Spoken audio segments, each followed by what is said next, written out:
তেজপুৰৰ পৰা সোণাপুৰলৈ জুবিন গাৰ্গৰ সমাধি ক্ষেত্ৰত উপস্থিত হয় তেজপুৰৰ সমাজকৰ্মীৰ অনুৰাগীসকল। ইয়াৰ পিছতে অনুৰাগীসকলে সূৰ্যকণ্ঠ হিয়াৰামঠু সংগীত শিল্পী জুবিন গাৰ্গৰ সমাধি ক্ষেত্ৰত এখনকৈ ফুলাম গামোচা আৰু ফুলৰ থোপাৰ লগতে ধূপ জ্বলাই লৈ এটি স্মৰণ কৰে অনুৰাগীসকলে।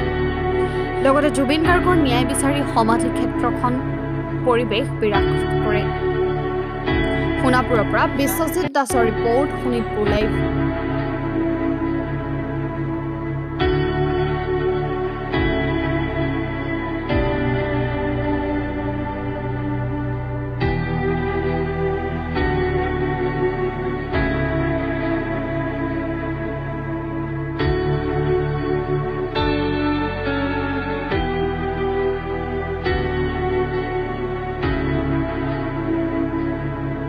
লাগিছে কি কৰিম এতিয়া, যিটো হৈ গ'ল সেইটো আমি ৰাখিব নোৱাৰো।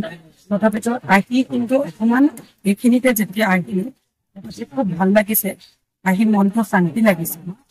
আগতো আহিছো তথাপিতো মানে এনেকুৱা হ'ব ন, আমাৰ সদায়